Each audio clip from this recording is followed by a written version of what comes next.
Punjabi radio USA ਸੁਣ ਰਹੇ ਸਾਰੇ ਹੀ ਮਾਣਯੋਗ ਅਤੇ ਸਤਿਕਾਰ ਸਰੋਤਿਆਂ ਨੂੰ ਪਿਆਰ ਸਤਿਕਾਰ ਸਹਿਤ ਤੇ ਨਿੱਘੀ ਜਿਹੀ ਸਤਿ ਸ੍ਰੀ ਅਕਾਲ। ਸਭ ਨੂੰ ਜੀ ਆਇਆਂ ਨੂੰ ਆਖਦੇ ਹਾਂ। ਸੋ ਪ੍ਰੋਗਰਾਮ ਦੇ ਵਿੱਚ ਆਪ ਸਭ ਦਾ ਸਵਾਗਤ ਹੈ। ਅਪਡੇਟ ਅਮਰੀਕਾ ਦਾ ਸ਼ਾਮ ਦਾ ਬੁਲੇਟਿਨ ਲੈ ਕੇ ਹਾਜ਼ਰ ਹੋ ਚੁੱਕੇ ਹਾਂ। ਮੈਂ ਰਾਜਕਰਮਵੀਰ ਸਿੰਘ ਫਰੈਸਨੋ ਸਟੂਡੀਓਜ਼ ਤੋਂ, ਹਰਜੋਤ ਸਿੰਘ ਖਾਲਸਾ ਜੀ ਸੈਨ ਹੋਜ਼ੇ ਸਟੂਡੀਓਜ਼ ਤੋਂ ਇਸ ਟਾਈਮ ਜੁੜ ਚੁੱਕੇ ਨੇ।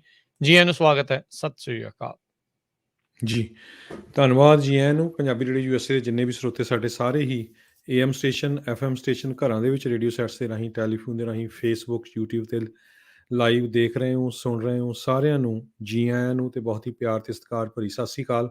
ਸਰੋਤਿਓ, ਅੱਜ ਦਸੰਬਰ ਦੀ 1 ਤਰੀਕ ਆ, ਦਿਨ ਬੁੱਧਵਾਰ ਆ, ਤੇ ਤੁਹਾਡੇ ਲਈ ਸ਼ਾਮ ਦਾ ਅਪਡੇਟ ਅਮਰੀਕਾ ਪ੍ਰੋਗਰਾਮ ਲੈ ਕੇ ਹਾਜ਼ਰ ਹੋਏ ਹਾਂ। ਪ੍ਰੋਗਰਾਮ ਸ਼ੁਰੂ ਕਰਨ ਤੋਂ ਪਹਿਲਾਂ ਸਾਡੇ ਅੱਜ ਦੇ ਸਪਾਂਸਰਸ ਉਹਨਾਂ ਦਾ ਧੰਨਵਾਦ। ਖਾਲਸਾ ਇੰਸ਼ੋਰੈਂਸ ਏਜੰਸੀ, ਜਿਨ੍ਹਾਂ ਦੇ ਕੋਲੋਂ ਤੁਸੀਂ ਹਰ ਇੱਕ ਤਰੀਕੇ ਦੀ ਇੰਸ਼ੋਰੈਂਸ ਕਰਵਾ ਸਕਦੇ ਹੋ। ਇੰਸ਼ੋਰੈਂਸ ਬਾਰੇ ਪਤਾ ਕਰਨ ਲਈ ਕਾਲ ਕਰ ਸਕਦੇ ਹੋ ਨੰਬਰ 408 272 25 4082722500 ਦੇ ਉੱਤੇ। ਇਸ ਦੇ ਨਾਲ Tarkiana immigration law firm, immigration ਦਾ ਹੋਵੇ ਕਿਸੇ ਵੀ ਤਰੀਕੇ ਦਾ ਕੰਮ, call attorney J Tarkiana 415 909 0503 415 909 0503। Amarjeet Singh Fresno, Gurbachan Singh Nagra Sacramento, Avtar Singh Manzil Clovis, Rajinder Chauhan Bakersfield, Pritpal Singh Atwal Elk Grove, Kultar Singh Beesla Fresno, Jarnail Singh Dhaliwal Sacramento, ਕੋਲੀਆ truck driving school Fresno, highway 99 180 ਦੇ ਕਾਰਨਰ ਤੇ 53 ਫੁੱਟੇ ਟ੍ਰੇਲਰ ਤੇ ਟਰੱਕ ਚਲਾਉਣ ਦੀ ਸਿਖਲਾਈ ਦਿੰਦੇ ਹਨ। ਕਾਲ 5592663737 ਤੇ ਟਰੀਅਸ ਟਰੱਕਿੰਗ ਫਰੈਸਨੋ ਸੋਲੋ ਤੇ ਟੀਮ ਟਰੱਕ ਡਰਾਈਵਰਸ ਹਾਇਰ ਕਰ ਰਹੇ ਹਨ। ਸੋਲੋ ਨੂੰ 60 ਸੈਂਟ, ਟੀਮ ਡਰਾਈਵਰ ਨੂੰ 70 ਸੈਂਟ ਪਰ ਮਾਈਲ ਮਿਲਣਗੇ। ਕਾਲ 5598344000।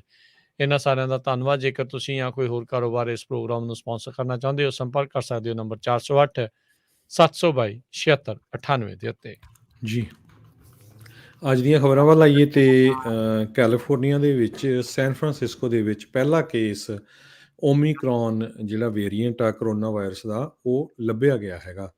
ਕਹਿੰਦੇ ਭਈ ਇੱਕ ਅਮਰੀਕਨੀ ਬੰਦਾ ਜਿਹੜਾ ਆ ਉਹ ਸਾਊਥ ਅਫਰੀਕਾ ਤੋਂ ਸੈਨ ਫਰਾਂਸਿਸਕੋ ਨੂੰ ਆਇਆ ਸੀ ਨਵੰਬਰ 22 ਨੂੰ, ਤੇ ਉਹਦੇ ਜਿਹੜੇ ਸਿੰਪਟਮਸ ਆ ਉਹ ਨਵੰਬਰ 25 ਨੂੰ ਸ਼ੋ ਹੋਏ ਹੈਗੇ ਆ।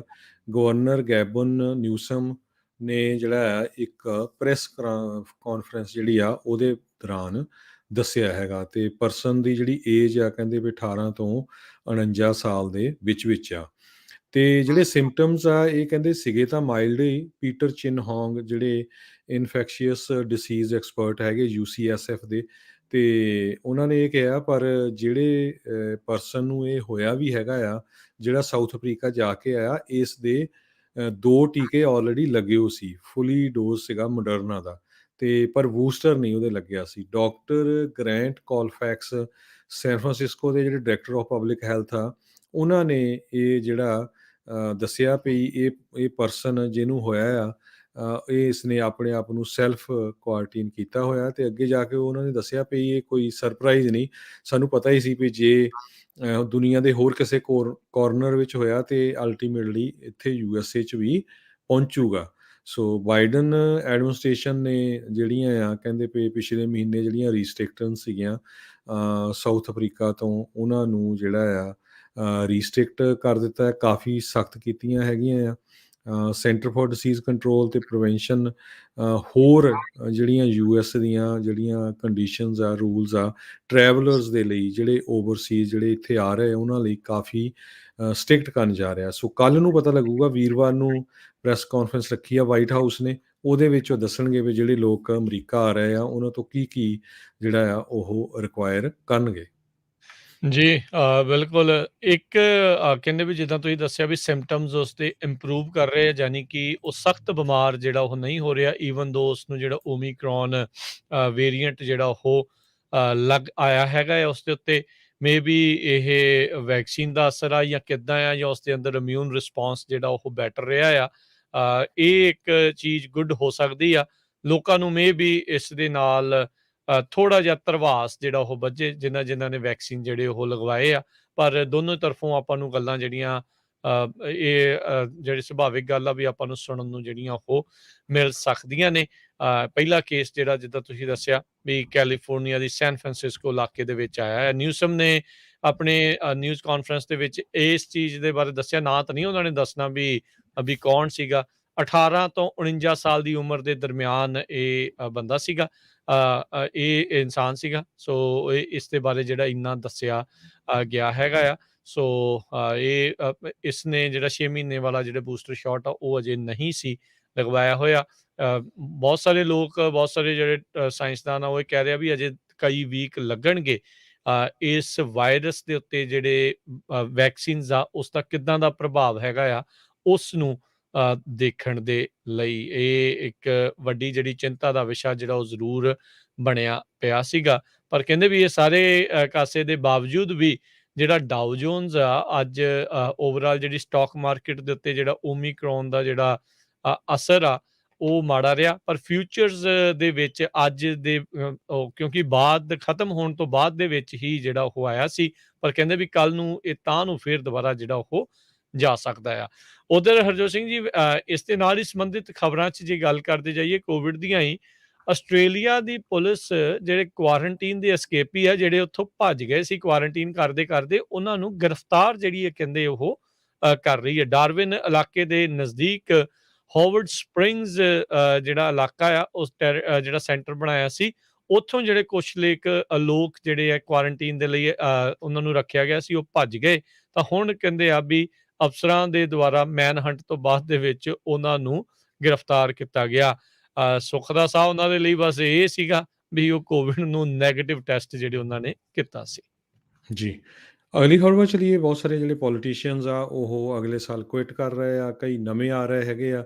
ਰਿਪਬਲਿਕਨ ਗਵਰਨਰ ਚਾਰਲੀ ਬੇਕਰ ਜਿਹੜੇ ਬੋਸਟਨ ਤੋਂ ਦੱਸ ਰਹੇ ਆ ਵੀ ਉਹ ਮੈਸਾਚੂਸੇਟਸ ਦੇ ਗਵਰਨਰ ਦੀ ਸੀਟ ਨਹੀਂ ਲੜਨਗੇ ਸੰਨ 2022 ਦੇ ਵਿੱਚ। ਅਤੇ ਲੈਫਟੀਨੈਂਟ ਗਵਰਨਰ ਕੈਰੀਨ ਪਲੋਟੋ ਜਿਹੜੇ ਆ ਉਹ ਵੀ ਜਿਹੜੀ ਆ ਗਵਰਨਰ ਦੀ ਸੀਟ ਨਹੀਂ ਲੜਨਗੇ। ਸੋ ਇਸੇ ਤਰ੍ਹਾਂ ਸਟੇਸੀ ਅਬਰਾਮਸ ਜਿਹੜੀ ਜਾਰਜੀਆ ਤੋਂ ਡੈਮੋਕਰੇਟ ਆ, ਉਹ ਇੱਕ ਵਾਰੀ ਫੇਰ ਗਵਰਨਰ ਦੀ ਸੀਟ ਦੇ ਲਈ ਲੜਨਗੇ। ਪਿਛਲੀ ਵਾਰੀ ਜਿਹੜਾ ਬ੍ਰਾਇਨ ਕੈਂਪ ਆ ਉਹ ਸੀਟ ਉੱਥੋਂ ਜਿੱਤ ਗਏ ਸੀ ਐਜ਼ ਏ ਗਵਰਨਰ, ਪਰ ਪਿਛਲੀਆਂ ਇਲੈਕਸ਼ਨ ਦੇ ਵਿੱਚ ਪ੍ਰੈਜ਼ੀਡੈਂਟ ਜੋ ਬਾਈਡਨ ਹੋਣਾ ਨੂੰ ਜਿਹੜਾ ਆ ਜਾਰਜੀਆ ਸਟੇਟ 'ਚ ਕਾਫੀ ਜ਼ਿਆਦਾ ਜਿਹੜਾ ਫਾਇਦਾ ਹੋਇਆ ਸੀ। ਅਤੇ 2 ਹੀ ਸੈਨੇਟ ਦੀਆਂ ਸੀਟਾਂ ਜਿਹੜੀਆਂ ਆ ਉਹ ਉੱਥੇ ਰਿਪਬਲਿਕਨ ਲੂਜ਼ ਕਰ ਗਏ ਸੀ। ਜੀ ਬਿਲਕੁਲ, ਕਾਫੀ ਕੜਾ ਮੁਕਾਬਲਾ ਜਿਹੜਾ ਪਿਛਲੀ ਵਾਰੀ ਗਵਰਨਰ ਦੀ ਰੇਸ ਦੇ ਲਈ ਸਟੇਸੀ ਐਬਰਾਹਮਸ ਨੇ ਜਿਹੜਾ ਬ੍ਰਾਇਨ ਕੈਂਪ ਨੂੰ ਜਿਹੜਾ ਦਿੱਤਾ ਸੀ। ਸੋ ਉਹਨਾਂ ਨੇ ਦੂਜੀ ਵਾਰੀ ਜਿਹੜੀ ਇਹਨਾਂ ਦੀ ਹੁਣ ਕੋਸ਼ਿਸ਼ ਹੋਊਗੀ। ਇਹ ਲੰਮੇ ਅਰਸੇ ਤੋਂ ਹੁਣ ਵੋਟਿੰਗ ਰਾਈਟ ਦੇ ਐਕਟਿਵਿਸਟ ਦੇ ਨਾਲ ਡੈਮੋਕ੍ਰੇਟ ਪਾਰਟੀ ਦੀ ਕਾਫੀ ਇੱਕ ਹਿਸਾਬ ਦੇ ਨਾਲ ਵੱਡੀ ਜਿਹੜੀ ਲੀਡਰ ਆ ਉਹ ਉੱਭਰ ਕੇ ਜਿਹੜੀ ਉਹ ਸਾਹਮਣੇ ਆ ਰਹੀ ਹੈਗੀ ਆ। ਅਗਲੀ ਗੱਲ ਕਰਦੇ ਜਾਈਏ, ਰੂਸੀ ਰਾਸ਼ਟਰਪਤੀ ਪੁਤਿਨ ਉਹਨਾਂ ਨੇ ਇਹ ਮੰਗ ਰੱਖੀ ਆ ਨਾਟੋ ਦੇ ਸਾਹਮਣੇ ਵੀ ਗਰੰਟੀ ਦਿਓ ਵੀ ਉਹ ਈਸਟ ਵਾਲੇ ਪਾਸੇ ਨੂੰ ਜਿਹੜਾ ਹੋਰ ਨਹੀਂ ਵਧਣਗੇ। ਜਿੱਦਾਂ ਆਪਾਂ ਸਵੇਰੇ ਵੀ ਜ਼ਿਕਰ ਕੀਤਾ ਸੀ, ਯੂਕਰੇਨ ਦੇ ਬਾਰਡਰ ਦੇ ਉੱਤੇ ਰੂਸੀ ਫੌਜਾਂ ਜਿਹੜੀਆਂ ਉਹ ਇਸ ਟਾਈਮ ਚੜ੍ਹ ਰਹੀਆਂ ਆ, ਉਹਨਾਂ ਦੀ ਨਫਰੀ ਜਿਹੜੀ ਉਹ ਵਧਾਈ ਜਾ ਰਹੀ ਆ। 1 ਲੱਖ ਤੋਂ ਵੱਧ ਰੂਸੀ ਫੌਜਾਂ ਜਿਹੜੀਆਂ ਯੂਕਰੇਨ ਦੇ ਬਾਰਡਰ ਦੇ ਉੱਤੇ ਕਹਿੰਦੇ ਇਸ ਟਾਈਮ ਟਿਕਾਣੇ ਲਗਾ ਕੇ ਬੈਠ ਚੁੱਕੀਆਂ ਨੇ। ਤੇ ਯੂਕਰੇਨ ਹਾਲ ਦੀ ਘੜੀ ਨਾਟੋ ਤੇ ਯੂਰਪੀਅਨ ਸੰਘ ਦਾ ਉਹ ਨਹੀਂ ਹੈਗਾ, ਮੁਲਕ ਨਹੀਂ ਹੈਗਾ। ਇੱਕ ਹਿਸਾਬ ਦੇ ਨਾਲ ਕੰਧ ਦੇ ਵਜੋਂ ਕੰਮ ਕਰ ਰਿਹਾ ਹੈ ਯੂਰਪੀਅਨ ਸੰਘ ਤੇ ਨਾਟੋ ਦੇ ਮੁਲਕਾਂ ਦੇ ਵਿਚਾਲੇ ਯੂਕਰੇਨ। ਤੇ ਰੂਸ ਚਾਹੁੰਦਾ ਆ ਹੌਲੀ ਹੌਲੀ, ਪੁਤਿਨ ਦੀ ਇਹ ਇੱਛਾ ਕਹਿ ਸਕਦੇ ਹਾਂ ਵੀ ਸੋਵੀਅਤ ਸੰਘ ਜਿੱਦਾਂ ਪਹਿਲਾਂ ਸੀਗਾ ਉਹ ਜਿਹੜੇ ਮੁਲਕ ਆ ਮੁੜ ਦੁਬਾਰਾ ਉਸ ਦੇ ਵਿੱਚ ਰਲਾ ਲਏ ਜਾਣ। ਆਲਰੇਡੀ ਉਹਨਾਂ ਨੇ ਇੱਕ ਹਿੱਸਾ ਕ੍ਰੀਮੀਆ ਦਾ ਉਸ ਨੂੰ ਅਨੈਕਸ ਕਰਕੇ ਆਪਣੇ ਨਾਲ ਜਿਹੜਾ ਉਹ ਜੋੜ ਕੇ ਰੱਖਿਆ ਹੈਗਾ ਆ। ਇਸ ਦੇ ਉੱਤੇ ਅਮਰੀਕਾ ਨੇ ਵੀ ਤੇ ਕਈਆਂ ਨੇ ਜਿਹੜੀ ਚੇਤਾਵਨੀ ਦਿੱਤੀ ਆ ਵੀ ਰੂਸ ਨੂੰ ਇਸ ਦਾ ਖਾਮਿਆਜ਼ਾ ਭੁਗਤਣਾ ਪਊਗਾ ਜੇ ਉਹ ਯੂਕਰੇਨ ਦੇ ਉੱਤੇ ਹਮਲਾ ਕਰਦੇ ਆ। ਅਮਰੀਕਾ ਤੇ ਰੂਸ ਦੇ ਦਰਮਿਆਨ ਆਲਰੇਡੀ ਤਣਾਅ ਸੰਬੰਧਾਂ ਦੇ ਵਿੱਚ ਉਹ ਵੱਧ ਚੁੱਕਾ ਹੋਇਆ ਆ। ਹੁਣ ਇਹ ਪੁਤਿਨ ਗਰੰਟੀ ਮੰਗਦਾ ਵੀ ਭਾਈ ਤੁਸੀਂ ਜਿਹੜੀ ਆ ਉਹ ਇਸ ਪਾਸੇ ਵੱਲ ਨੂੰ ਨਾਟੋ ਵਾਲੇ ਜਿਹੜੇ ਉਹ ਨਾ ਵਧਣ। ਨਾਟੋ ਦੇ ਵਿੱਚ ਕਈ ਦਰਜਨਾਂ ਹੀ ਜਿਹੜੇ ਉਹ ਮੁਲਕ ਹੈਗੇ ਨੇ ਯੂਰਪ ਦੇ ਨਾਲ ਅਮਰੀਕਾ, ਜਿਹੜੇ ਕਿ ਮਿਲ ਕੇ ਇੱਕ ਸਟ੍ਰੈਟੇਜਿਕ ਤਰੀਕੇ ਦੇ ਨਾਲ ਮਿਲਟਰੀ ਤੌਰ ਦੇ ਉੱਤੇ ਰੂਸ ਜਾਂ ਹੋਰ ਅਜਿਹੀਆਂ ਤਾਕਤਾਂ ਦੇ ਖਿਲਾਫ ਜੁੜ ਕੇ ਰਹਿੰਦੇ ਨੇ। ਜੀ। ਅਗਲੀ ਖਬਰ ਜਿਹੜੀ ਆ ਕ੍ਰਿਸ ਕੁਮੋ ਦੇ ਸੰਬੰਧ ਦੇ ਵਿੱਚ ਆ। ਕਹਿੰਦੇ ਭਈ ਕ੍ਰਿਸ ਕੁਮੋ ਨੇ CNN ਦੇ ਜਿਹੜੇ ਆਪਣੇ ਉਹਨਾਂ ਦੇ ਸਰੋਤੇ ਹੈਗੇ ਆ ਉਹਨਾਂ ਨੂੰ ਕਿਹਾ ਆ ਵੀ ਮੈਂ ਇੱਕ ਤਰ੍ਹਾਂ ਦੇ ਨਾਲ ਮਾਫ਼ੀ ਮੰਗਦਾ ਆ। ਸੋ ਜਿਹੜੀ ਇਹ ਮੈਂ ਆਪਣਾ ਜਿਹੜਾ ਅਹੁਦਾ ਆ ਉਹ ਕੰਪਰੋਮਾਈਜ਼ ਕੀਤਾ ਆਪਣੇ ਭਰਾ ਨੂੰ ਬਚਾਉਣ ਦੇ ਲਈ। ਪਰ ਦੂਸਰੇ ਪਾਸੇ ਜਿਹੜਾ ਟੱਕਰ ਕਾਲਸਨ ਆ, ਉਹਨੇ ਕਿਹਾ ਵੀ ਜੇ ਮੈਂ ਵੀ ਉਹਦੀ ਸਿਚੁਏਸ਼ਨ 'ਚ ਹੁੰਦਾ ਤੇ ਮੈਂ ਵੀ ਆਪਣੇ ਭਰਾ ਨੂੰ ਹੀ ਬਚਾਉਂਦਾ। ਸੋ ਫੈਮਿਲੀ ਫਸਟ ਆਉਂਦੀ ਆ। ਸੋ ਈਵਨ ਦੋ ਉਹ ਕਹਿੰਦੇ ਵੀ ਅਸੀਂ ਬਹੁਤ ਵਿਰੋਧੀ ਆ ਦੋਨੋਂ ਹੀ ਇੱਕ ਦੂਜੇ ਦੇ, ਕਿਉਂਕਿ ਟੱਕਰ ਕਾਲਸਨ ਵੀ ਬਹੁਤ ਪੋਪੂਲਰ ਆ ਫੌਕਸ ਦੇ, ਤੇ ਉਧਰੋਂ ਕ੍ਰਿਸ ਕੁਮੋ ਵੀ ਬਹੁਤ ਪੋਪੂਲਰ ਸੀ CNN ਤੇ। ਪਰ ਕਹਿੰਦੇ ਵੀ ਇਹ ਉਹਦਾ ਫੈਮਿਲੀ ਇਸ਼ੂ ਆ, ਸੋ ਇਹਦੇ ਕਰਕੇ ਮੈਂ ਉਹਦਾ ਜਿਹੜਾ ਵਿਰੋਧ ਨਹੀਂ ਕਰਨਾ ਇਸ ਇਸ਼ੂ ਦੇ ਉੱਤੇ। ਸੋ ਪਰ ਜਿਹੜੇ ਟੈਕਸਟ ਮੈਸੇजेस ਕ੍ਰਿਸ ਕੁਮੋ ਦੇ, ਜਿਹੜੇ ਉਸਦੇ ਭਰਾ ਐਂਡਰਿਊ ਕੁਮੋ ਦੇ ਜਿਹੜੇ ਐਡਵਾਈਜ਼ਰ ਸੀ ਜਾਂ ਹੋਰ ਲੇਡੀਜ਼ ਜਿਹੜੀਆਂ ਇਨਵੋਲਵ ਸੀਗੀਆਂ, ਉਹਨਾਂ ਨੂੰ ਜਿਹੜੇ ਉਹ ਕੀਤੇ ਆ। ਤੇ ਜਦੋਂ ਹੁਣ ਨਿਊਯਾਰਕ ਦੇ ਅਟਾਰਨੀ ਜਨਰਲ ਨੇ ਨਵੇਂ ਟਰਾਂਸਕ੍ਰਿਪਟ ਰਿਲੀਜ਼ ਕੀਤੇ ਆ, ਉਹਦੇ ਵਿੱਚ ਜਿਹੜੀ ਕ੍ਰਿਸ ਕੁਮੋ ਦੀ ਇਨਵੋਲਵਮੈਂਟ ਆ ਬਹੁਤ ਕਲੀਅਰ ਹੋਈ ਆ। ਉਸ ਤੋਂ ਬਾਅਦ CNN ਨੇ ਜਿਹੜਾ ਆ ਉਹਨਾਂ ਨੂੰ ਸਸਪੈਂਡ ਕੀਤਾ ਹੈਗਾ। ਜੀ। ਅੱਜ ਦੇ ਜਿਹੜੇ ਸੁਪਰੀਮ ਕੋਰਟ ਦੇ ਅਹਿਮ ਕੇਸ ਦੀ ਸੁਣਵਾਈ ਦੇ ਵਿੱਚ ਜਿਹੜਾ ਰੋ ਵਰਸਿਸ ਵੇਡ ਅਬੋਰਸ਼ਨ ਦੇ ਮੁੱਦੇ ਦੇ ਉੱਤੇ ਕਹਿੰਦੇ ਵੀ ਇਸ ਟਾਈਮ ਇਦਾਂ ਮਹਿਸੂਸ ਹੋ ਰਿਹਾ ਆ ਵੀ ਮਿਸਿਸਿਪੀ ਦਾ 15 ਹਫ਼ਤੇ ਦਾ ਜਿਹੜਾ ਇਹ ਗਰਭਪਾਤ ਦੇ ਉੱਤੇ ਜਿਹੜਾ ਬੈਨ ਆ, ਉਸ ਨੂੰ ਜਿਹੜੀ ਸੁਪਰੀਮ ਕੋਰਟ ਦੀ ਕੰਜ਼ਰਵੇਟਿਵ ਮੈਜੋਰਿਟੀ ਆ ਅਪਹੈਲਡ ਕਰ ਦਊਗੀ, ਯਾਨੀ ਕਿ ਉਸ ਨੂੰ ਜਾਰੀ ਰੱਖ ਸਕਦੀ ਆ। ਬਹੁਤ ਸਾਰੇ ਜਿਹੜੇ ਲਿਬਰਲ ਜਸਟਿਸ ਜਿਨ੍ਹਾਂ 'ਚ ਸੋਨੀਆ ਸੋਟੋਮੇਯੋਰ ਆ, ਉਹਨਾਂ ਨੇ ਜਿਹੜੀ ਆਪਣੀ ਚਿੰਤਾ ਪ੍ਰਗਟਾਈ ਆ। ਕਹਿੰਦੇ ਵੀ ਜਿਹੜਾ ਕੋਰਟ ਆ, ਅਦਾਲਤ ਆ, ਉਹ ਜਿਹੜੀ ਪਬਲਿਕ ਪਰਸੈਪਸ਼ਨ ਦੇ ਵਿੱਚ ਜਿਹੜਾ ਪੋਲੀਟੀਕਲਾਈਜ਼ ਉਹ ਬਹੁਤ ਜ਼ਿਆਦਾ ਹੁੰਦਾ ਜਾ ਰਿਹਾ, ਤੇ ਜਸਟਿਸਿਸ ਨੂੰ ਜਿਹੜਾ ਦੇਖ ਕੇ ਫੈਸਲਾ ਲੈਣਾ ਚਾਹੀਦਾ ਹੈਗਾ ਆ। ਸੋ ਇਹ ਕਾਫੀ ਵੱਡਾ ਜਿਹੜਾ ਇਹ ਮਸਲਾ ਹੈ ਰੋ ਵਰਸਿਸ ਵੇਡ ਤੇ ਜਿਹੜੇ ਪਲੈਨਡ ਪੈਰੈਂਟਹੁੱਡ ਤੇ ਹੁਣ ਕੇਸੀ ਦਾ ਜਿਹੜਾ ਇਹ ਮਾਮਲਾ ਆ, ਉਹ ਇਸ ਟਾਈਮ ਚੱਲ ਰਿਹਾ ਆ।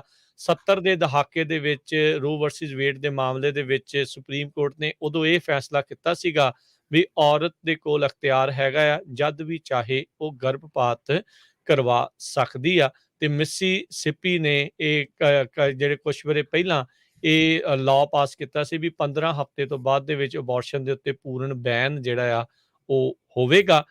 ਹੁਣ ਉਸੇ ਦਾ ਹੀ ਚੈਲੰਜ ਜਿਹੜਾ ਸੁਪਰੀਮ ਕੋਰਟ ਦੇ ਵਿੱਚ ਆਇਆ ਸੀਗਾ, ਤੇ ਕਹਿੰਦੇ ਵੀ ਕੰਜ਼ਰਵੇਟਿਵ ਤੇ ਲਿਬਰਲ ਦੋਨਾਂ ਹੀ ਜਸਟਿਸਿਸ ਦੇ ਉੱਤੇ ਨਜ਼ਰ ਰਹੇਗੀ।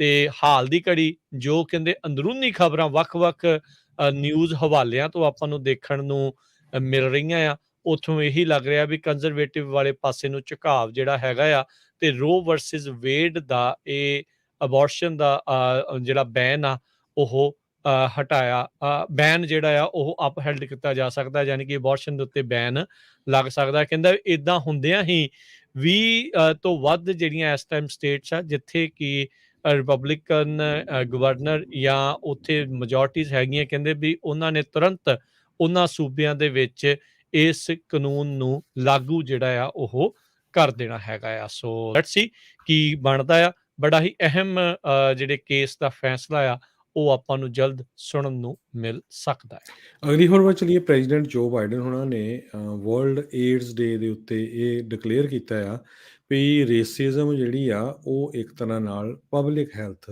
ਥ੍ਰੈਟ ਹੈਗੀ ਆ।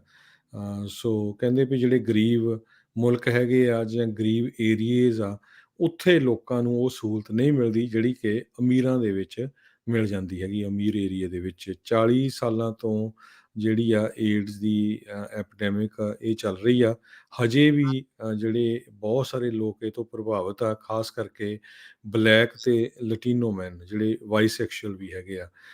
ਬੀਬੀਆਂ ਵੀ ਏਡਜ਼ ਦੇ ਵਿੱਚ, ਆਪਾਂ ਪਿਛਲੇ ਸਾਲਾਂ 'ਚ ਰਿਪੋਰਟਸ ਦੇਖੀਆਂ ਸੀ ਵੀ ਪੰਜਾਬ ਦੇ ਵਿੱਚ ਵੀ ਜਿਹੜੇ HIV ਦੇ ਇਨਫੈਕਸ਼ਨ ਦੇ ਕੇਸਿਸ ਆ ਬਹੁਤ ਜ਼ਿਆਦਾ ਹੈਗੇ ਆ। USA ਦੇ ਵਿੱਚ ਓਵਰਆਲ HIV ਦੇ ਕੇਸਿਸ ਘਟੇ ਆ। ਸਨ 2015 ਤੋਂ ਲੈ ਕੇ 2019 ਤੱਕ 8% ਕੇਸ ਜਿਹੜੇ ਆ ਉਹ ਘਟੇ ਹੈਗੇ ਆ। ਪਰ ਅਫਰੀਕਨ ਅਮਰੀਕਨ ਜਿਹੜੇ ਆ ਉਹ 13% USA ਦੀ ਪੋਪੂਲੇਸ਼ਨ ਦਾ ਹੈਗਾ ਆ ਜਿਨ੍ਹਾਂ ਨੂੰ ਕਰੋਨਾ, ਜਿਨ੍ਹਾਂ ਨੂੰ ਏਡਜ਼ ਹੈਗੀ ਆ। ਲਟੀਨੋ ਜਿਹੜੇ ਆ ਉਹ 25% ਬਣਦੇ ਹੈਗੇ, ਬਾਕੀ ਦੀ ਜਿਹੜੀ ਆ ਬਾਕੀ ਪੋਪੂਲੇਸ਼ਨ ਆ। ਹਿਸਟੋਰੀਕਲੀ ਕਹਿੰਦੇ ਵੀ ਜਿਹੜੇ ਗੇ ਜਾਂ ਬਾਈਸੈਕਸ਼ੂਅਲ ਮੈਨ ਆ, ਉਹਨਾਂ ਦੇ ਵਿੱਚ ਜਿਹੜੀ ਇਹ ਜ਼ਿਆਦਾ HIV ਹੁੰਦੀ ਹੈਗੀ ਆ। ਜੀ।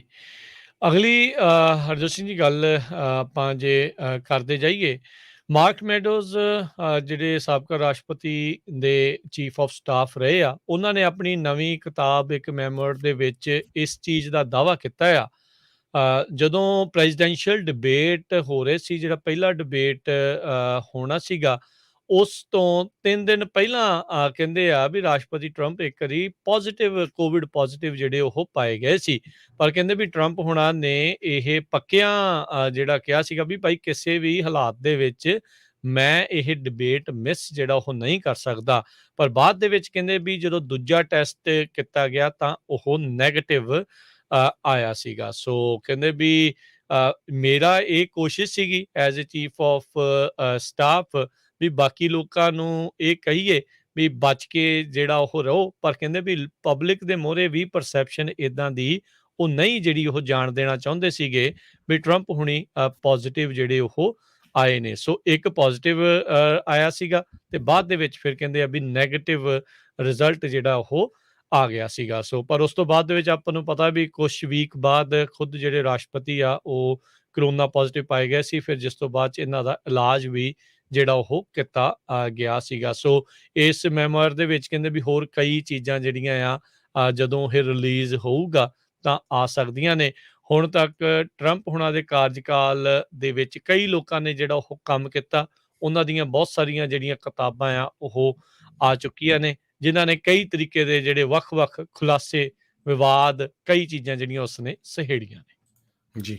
ਅਗਲੀ ਖਬਰ ਟੈਕਸਸ ਤੋਂ ਆ ਰਹੀ ਹੈ, ਜਿੱਥੇ ਕਿ ਇੱਕ ਬੰਦੇ ਨੂੰ $4000 ਦਾ ਬਿੱਲ ਆ ਜਿਹੜਾ ਉਹ ਆ ਗਿਆ ਤੇ ਕਹਿੰਦੇ ਵੀ ਜਨਕ ਨਾਮ ਦਾ ਇਹ ਬੰਦਾ ਕੋਵਿਡ-19 ਨੂੰ ਐਕਸਪੋਜ਼ ਹੋ ਗਿਆ ਸੀ, ਕਿਉਂਕਿ ਉਹਦੀ 75 ਸਾਲਾਂ ਦੀ ਗ੍ਰੈਂਡਮਦਰ ਦੀ ਮੌਤ ਹੋਈ ਸੀ ਕਰੋਨਾ ਵਾਇਰਸ ਦੇ ਨਾਲ।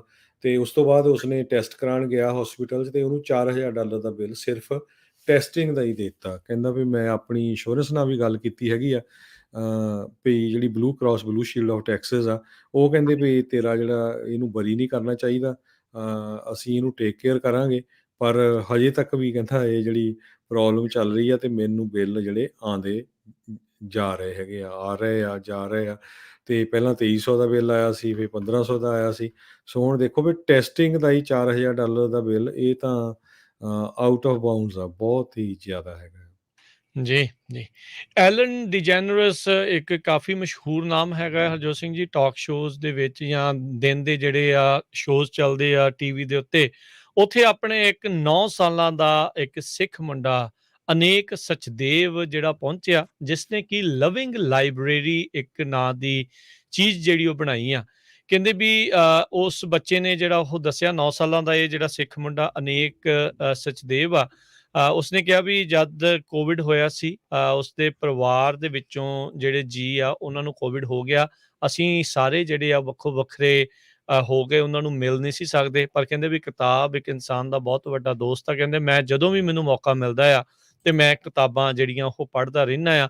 ਸੋ ਲਵਿੰਗ ਲਾਇਬ੍ਰੇਰੀ ਕਹਿੰਦੇ ਆ ਵੀ ਇਸ ਲਈ ਜਿਹੜੀ ਉਸਨੇ ਬਣਾਈ ਸੀ ਵੀ ਇਹਨਾਂ ਕੋਵਿਡ ਪੇਸ਼ੈਂਟਸ ਜਿਹੜੇ ਹੈਗੇ ਨੇ, ਜਿਹੜੇ ਇਸ ਟਾਈਮ ਇਕੱਲੇ ਥੱਲੇ ਪਏ ਨੇ, ਪਰਿਵਾਰਾਂ ਤੋਂ ਦੂਰ ਆ, ਉਹਨਾਂ ਤੱਕ ਕਿਤਾਬਾਂ ਜਿਹੜੀਆਂ ਆ ਉਹ ਪਹੁੰਚਾਈਆਂ ਜਾਣ। ਸੋ ਇਸ ਦੇ ਇਸ ਦਾ ਜਿਹੜਾ ਆ ਹਰਜੋਤ ਸਿੰਘ ਜੀ ਉਹਨਾਂ ਨੇ ਕੁਛ ਮਿੰਟ ਦੀ ਇਸ ਦੀ ਇੰਟਰਵਿਊ ਕੀਤੀ ਆ।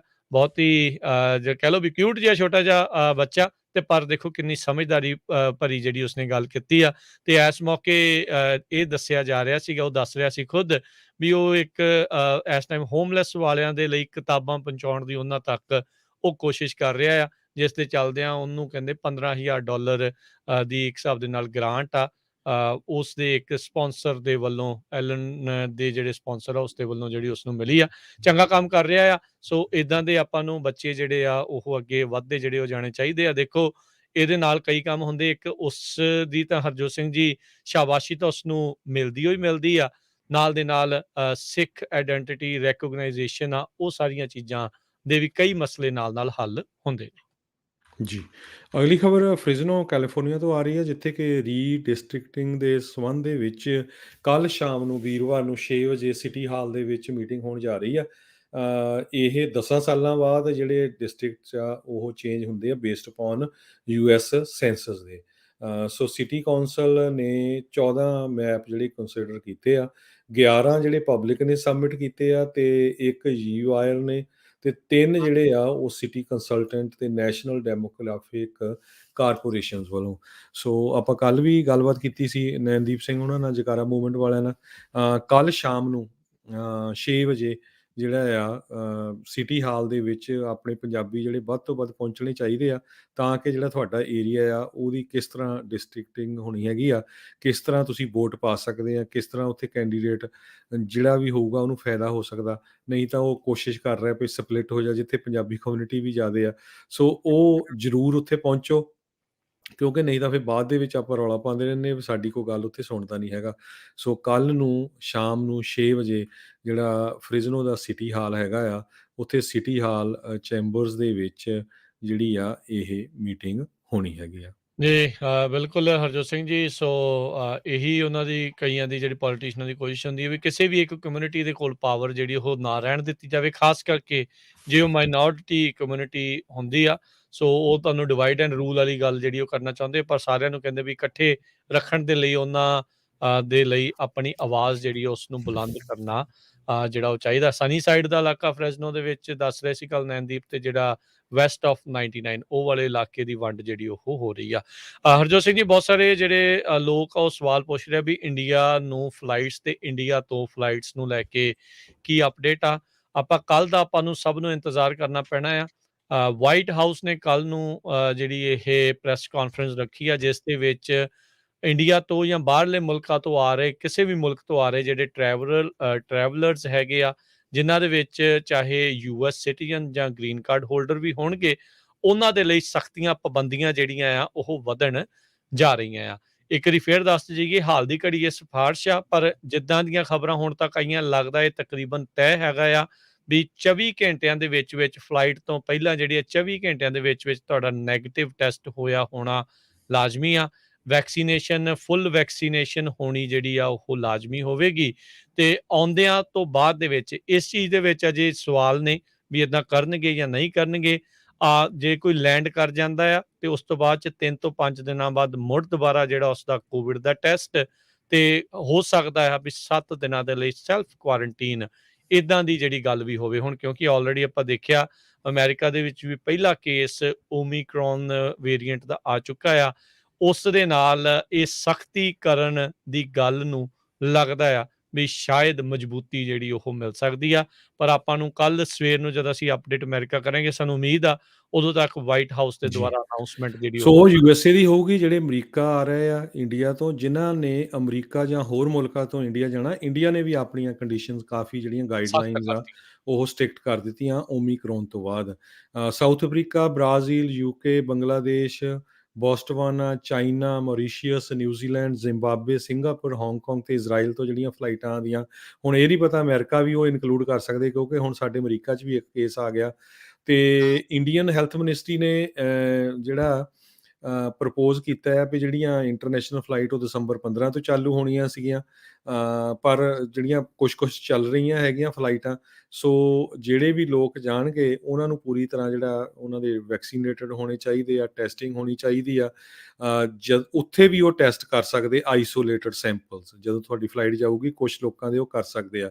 ਜੇ ਕੋਈ ਪੋਜ਼ਿਟਿਵ ਪਾਇਆ ਗਿਆ ਤੇ ਉਹਨੂੰ ਸੈਪਰੇਟ ਰੱਖਿਆ ਜਾਊਗਾ। ਜਿਨ੍ਹਾਂ ਦੇ ਨੈਗੇਟਿਵ ਟੈਸਟ ਆਉਂਦੇ ਫਿਰ ਵੀ 7 ਦਿਨਾਂ ਲਈ ਹੋਮ ਕੁਆਰੰਟਾਈਨ ਉਹਨਾਂ ਨੂੰ ਕਰਨਾ ਪਊਗਾ, ਤੇ ਪੀਸੀਆਰ ਟੈਸਟ ਹੋਊਗਾ 8ਵੇਂ ਦਿਨ ਦੇ ਉੱਤੇ, ਉਹ ਬਹੁਤ ਮੈਂਡੇਟਰੀ ਹੈਗਾ। ਤੇ ਟਰੈਵਲਰਸ ਜਿਹੜੇ ਉੱਥੇ ਜਾ ਰਹੇ ਉਹਨਾਂ ਨੂੰ ਪਿਛਲੇ 14 ਦਿਨਾਂ ਦੀ ਸਾਰੀ ਡਿਟੇਲ ਜਿਹੜੀ ਆ ਉਹ ਦੇਣੀ ਪਊਗੀ। ਮਿਨਿਸਟਰੀ ਦੇ ਸਟੇਟਮੈਂਟ ਦੇ ਮੁਤਾਬਕ ਇਹ ਸਬ ਸੈਕਸ਼ਨ 5% ਜਿਹੜਾ ਟੋਟਲ ਫਲਾਈਟ ਦਾ ਹੋਊਗਾ, ਉਹਨਾਂ ਨੂੰ ਪੋਸਟ ਅਰਾਈਵਲ ਟੈਸਟਿੰਗ ਹੋਊਗੀ ਰੈਂਡਮ 에ਅਰਪੋਰਟ ਦੇ ਉੱਤੇ। ਹੂੰ, ਤੇ ਸੋ ਇਹ ਉਹਨਾਂ ਨੇ ਵੀ ਕਾਫੀ ਜਿਹੜੀਆਂ ਇੰਡੀਆ ਵਾਲਿਆਂ ਨੇ ਕੰਡੀਸ਼ਨਸ ਲਾਈਆਂ ਹੈਗੀਆਂ। ਸਖਤ ਕਰਤੀਆਂ। ਸੋ ਭਾਈ ਜਿਨ੍ਹਾਂ ਨੇ ਉੱਥੇ ਜਾਣਾ ਹੈਗਾ ਆ, ਇਹ 1 ਤਰੀਕ ਤੋਂ ਲਾਗੂ ਹੋ ਗਿਆ, ਅੱਜ ਤੋਂ, ਜਾਣੀ ਕਿ ਦਸੰਬਰ 1 ਤੋਂ। ਤੇ ਆਪਣਾ ਮੇਕ ਸ਼ੋਰ ਕਰਕੇ ਜਾਓ। ਅਸੀਂ ਤਾਂ ਬਹੁਤ ਚਿਰਾਂ ਤੋਂ ਕਹਿ ਰਹੇ ਹਾਂ ਵੀ ਜੇ ਕਿਸੇ ਨੂੰ ਐਮਰਜੈਂਸੀ ਜਾਣਾ ਆ ਭਾਈ ਫੇਰ ਹੀ ਜਾਓ, ਨਹੀਂ ਤਾਂ ਥੋੜ੍ਹਾ ਬਚ ਕੇ ਜਿਹੜਾ ਵੇਟ ਕਰੋ। ਕਿਤੇ ਉਹ ਨਾ ਹੋਵੇ, ਹੁਣ ਬਹੁਤ ਖਬਰਾਂ ਆ ਰਹੀਆਂ ਕਈ ਲੋਕ ਸਾਊਥ ਅਫਰੀਕਾ ਦੇ ਵਿੱਚ ਗਏ ਹੋਏ ਸੀ ਵਿਜ਼ਿਟ ਕਰਨ, ਉਹ ਹੁਣ ਉੱਥੇ ਸਟਕ ਹੋ ਗਏ ਆ, ਕਿਉਂਕਿ ਲਗਭਗ ਹਰ ਕੰਟਰੀ ਨੇ ਉੱਥੇ ਦੀਆਂ ਜਿਹੜੀਆਂ ਫਲਾਈਟਾਂ ਆ ਉਹ ਬੰਦ ਕਰ ਦਿੱਤੀਆਂ। ਸੋ ਭਾਈ ਬਚ ਕੇ ਜਿਹੜਾ ਰਹੋ। ਉੱਦਾਂ ਇਹਨਾਂ ਨੇ ਨਾ 15 ਦਸੰਬਰ ਤੋਂ ਮੁੜ ਕੇ ਇੰਟਰਨੈਸ਼ਨਲ ਕਮਰਸ਼ੀਅਲ ਫਲਾਈਟਸ ਪੂਰਨ ਤੌਰ ਦੇ ਉੱਤੇ ਚਾਲੂ ਕਰਨੀਆਂ ਸੀ ਇੰਡੀਆ ਵਾਲਿਆਂ ਨੇ, ਪਰ ਹੁਣ ਉਹਨਾਂ ਨੇ ਇੱਕ ਵਾਰੀ ਫਿਰ ਉਸ ਨੂੰ ਐਕਸਟੈਂਡ ਕਹਿੰਦੇ ਆ ਵੀ ਸ਼ਾਇਦ ਉਹ ਕਰ ਦੇਣਗੇ। ਸੋ ਮੁਲਕਾਂ ਦੇ ਵਿੱਚ ਸਾਰੇ ਮੁਲਕਾਂ ਦੇ ਵਿੱਚ ਆਉਣ ਜਾਣ ਨੂੰ ਲੈ ਕੇ ਇਸ ਕੋਵਿਡ ਨੇ ਬਹੁਤ ਜ਼ਿਆਦਾ ਮੁਸ਼ਕਲ ਫੈਲਾਈ ਆ। ਇਸੇ ਸਾਰੇ ਕਾਸੇ ਦੇ ਚੱਲਦਿਆਂ ਹਰਜੋਤ ਸਿੰਘ ਜੀ, ਜਿਹੜੀਆਂ ਤੇਲ ਦੀਆਂ ਕੱਚੇ ਤੇਲ ਦੀਆਂ ਕੀਮਤਾਂ ਦੇ ਵਿੱਚ ਗਿਰਾਵਟ ਕਹਿੰਦੇ ਆ ਉਹ ਕਾਫੀ ਵੱਡੇ ਪੱਧਰ ਦੇ ਉੱਤੇ ਆ ਗਈ ਹੈਗੀ ਆ।